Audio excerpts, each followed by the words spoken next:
அப்பாடா, ஒரு வழியா உயிர் தப்பிட்டோம் சொல்ற அளவுக்கு தான் அமெரிக்க ஜனாதிபதி டொனால்ட் ட்ரம்புக்கு ஒரு சம்பவம் பதிவாயிருக்கிறது.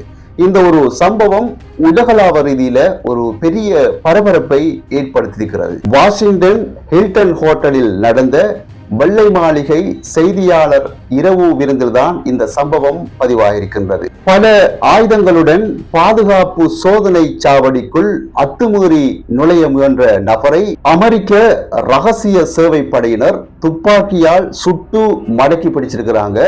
கலிபோர்னியாவை சேர்ந்த 31 வயதுடைய நபர் என்று தகவல் வெளியாக இருக்கின்றது. சம்பவம் நடந்தவுடனே டொனால்ட் ட்ரம்ப் மற்றும் துணை ஜனாதிபதி மற்றும் அமைச்சர்கள் என அனைவரும் பத்திரமாக வெளியேற்றப்பட்டிருக்கிறாங்க. தற்போது அனைவரும் பாதுகாப்பாக இருப்பதாகவும் ரகசிய சேவைப்படையினரின் மின்னல் வேக செயல்பாட்டை அமெரிக்க ஜனாதிபதி டொனால்ட் ட்ரம்ப் வெகுவாக பாராட்டியிருப்பதாகவும் தகவல் வெளியாக இருக்கின்றது. இந்த தடைப்பட்ட நிகழ்ச்சி மீண்டும் 30 நாட்களுக்கு பின்பு நடைபெறும் என்று டொனால்ட் ட்ரம்ப் அறிவிச்சிருக்கிறார். ஒரு சாதாரண மாலை பொழுது ஒரு திகில் சம்பவமாக மாறியிருக்கின்றமை உலகளவில் மிக பரபரப்பை ஏற்படுத்தியிருப்பதாக சொல்லப்படுகின்றது.